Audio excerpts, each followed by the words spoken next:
Now, we're speaking with Brother Tupac Shakur, who was the national chairman of the new Afrikan Panthers. My name is Bomani Bakari. The program is indeed Round Midnight. Now, we all have African names, and so many brothers and sisters have yet to progress to that level. They may not understand that where they got their slave name from in the first place. Again, how important is it to embrace an African name? I'm a late arrival, I must confess. Perhaps your parents gave you an African name at birth. Is that not correct? Mm-hmm. Indeed. Now, how important, how difficult was that for you, being raised in the African American community with an African name when a lot of your friends would walk around with Barrys and Joes and Susans and everything? I believe that the new Afrikan Panthers are about serious freedom, really reaching out and embracing serious freedom. And if you truly want serious freedom and serious liberation, and you want to have self-determination, how can you do that with the name that somebody else gave you? You know what I'm saying? The name from a person who didn't even respect you. You know, so when my mother gave me Tupac, I felt as though she literally liberated me at birth, cut the ties off me at birth, and set me free. You know, set me on the path to righteousness. And with Tupac, growing up with that name, you know, when I was a kid, I did stupid stuff. You know, what's your name, Joe? I didn't want that bright star within me. You know, but now I embrace it, because it gives you character. You know, every time I say, what is your name? Tupac. I have to say, what does it mean? You know what I'm saying? Why does that name? And it's good. It gives me a chance to express myself and express what I'm about and what I'm going to do. With a name like Joe, who cares what it means? You know what I'm saying? It means nothing. Joe Schmo, you know what I'm saying? So it comes, what it does actually is liberate you and lets everybody know that you're breaking those chains that this whole society has put on you when you came here. They gave you they gave you a wrong religion, your wrong name, wrong, you know, switched everything around and put you in a society. So basically, I think that, I'm not trying to put anybody down, and if your name is Joe, I'm sorry, but or if it was Joe. Yeah, if it was Joe. But on the strength, it should shock you, it should make you feel depressed, and it should make you feel bad inside walking around with some other person's name. You need to drop that and liberate yourself and really pick your name up, because they told you your name was stupid when you came here. That's a dumb sounding name. You know what I'm saying? And so now you, okay, Joe, Jay, you know, so pick it up. You know what I'm saying? It's about that time. It's about that time. It's not all about just having an African name, because I met the sister, you know, she said, my name is, you know, Jody, but I want an African name, you know, because it's the end thing now to be positive. But don't just get an African name, get an African brain, you know what I'm saying? It's all about educating yourself first. You know, don't walk around with that name if you can't defend the ideals and if you don't even know your culture, you know what I'm saying? So It's not all about just being, you know, Akinyele or Tupac or Yaki Caesar, it's all about Bomani, or whatever, right? It's all about having the brain to back up the name. And also, we could extend that to the wearing now of Africans. Yeah, you know, and a lot of brothers don't even. My own son, and I can't even, you know, throw stones without letting it come home. He wanted one, and I say, son, can you name me 10 countries? He couldn't, so he didn't get one until he at least named me 10 out of the 26. That exists. So it's important, again, that we know and recognize who we are as Africans before we, again, can embrace that whole philosophy. But that's a good point, and it's well taken, hopefully, by a lot of brothers and sisters out there who are still walking around with the slave master's name and refuse to give it up for one reason or another. And I guess that brings me to my whole point about throwing off the shackles of Americanism.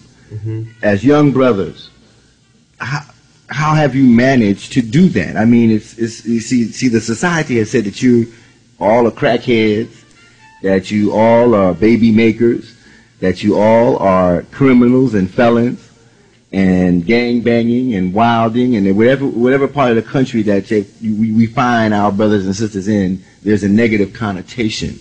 Again, you yourselves personally, what's inside of you that makes you walk away from stuff that your peers perhaps are into on a daily basis that you may know? Well, all praise due to Allah. He gave my mother the foresight of, you know, what this country would give to me and try to instill within me. So she gave me much history starting from birth. And so I was raised knowing that I came from a great culture and a great people. And I was raised loving you know, my people, and knowing that we was meant to do more than stay high and get by. So it wasn't like, I mean, it was never no doubt. It was never any doubt in my mind whether or not, you know, I came from a great race, and whether, I mean, there was no comparison with the pale, you know. So getting by is hard, you know. I'm not gonna lie to you, you know, going through the streets every time, you know, because a cop will stop you. They stop if you black and you walking and, you know, you getting stopped. So they always stop us, you know. They'll question my friends, what's your name, what's your name, what's your name. My name is, you know, Anthony. My name is Father. And I had to go, oh my God, what's your name? Tupac Amaru Shakur. And they go, hey, where's your ID? What are you doing here? Extra special harassment for me, because they know I'm not getting high, you know. They know, and that's why I want my new African brothers and sisters to know that, because if you have that name, if you have that brain and that idea, they know that you positive. They know that they should fear you. They should be scared of you. So that's what it's all about. Basically, is breaking those chains. It's gonna be hard. I'm not gonna lie. It's gonna be hard, but it was hard for those before us. You know, and they did it. People made great sacrifices for us to get this far, but not for us to be weary and not for us to be scared. You know, talking about it's okay now, everything's fine. What are you talking about? It's over. You know, it's time for us to really get with it. If you'd like to engage us in conversation, why don't you please give us a call here at 523-8989. If you have a question or comment, Brother Tupac Shakur, again, is the national chairman of the New Afrikan Panthers. My name is Bomani Bakari. The program is Round Midnight. 523-8989. Please turn your radios down when you're enjoying us in conversation. Hello, you're on the air live with WRFG. Question or comment? Question. Please go right ahead.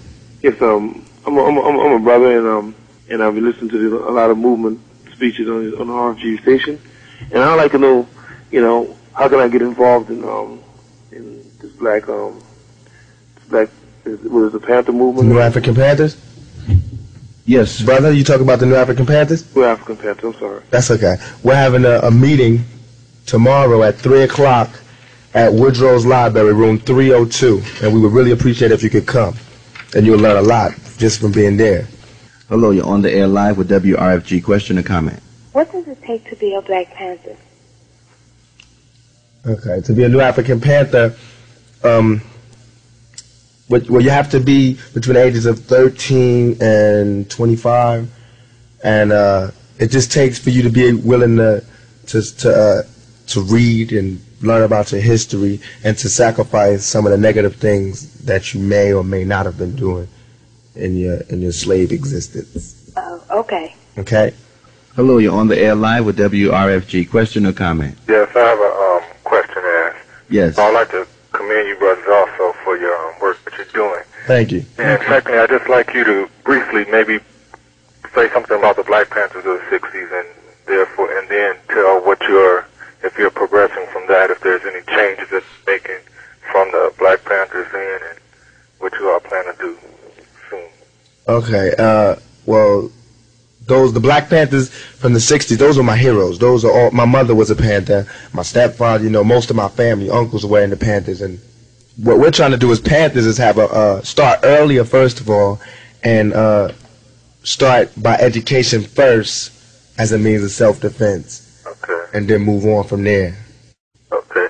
Secondly, also, let me ask you this. Huh? You say that this age group is between 13 and 25, right? Right.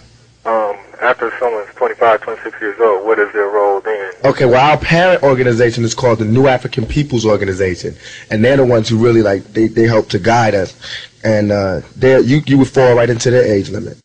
Okay, for suggestive reading, what books could you recommend for brothers out there now that are trying to find more of their African history?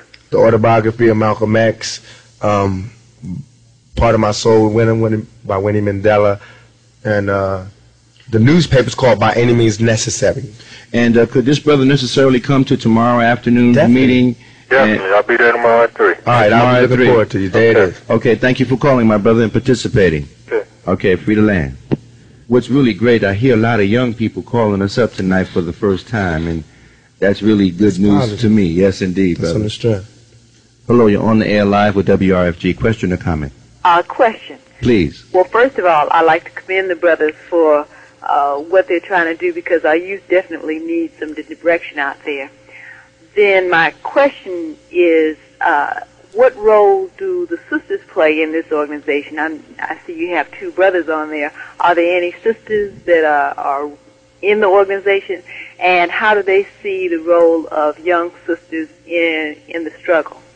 Well, the Panthers is crazy co-ed. We got sisters as well as brothers, and there's a sister, a real positive sister named Mahadi. She always tells me that we need to fight against sexism, even in the revolution, even in our own organization. So the Panthers is not for the brothers, and it's not for the sisters. It's for our people. It's for basically the youth to come together. And the sisters, they work as hard as the brothers, and we're all in it together. Just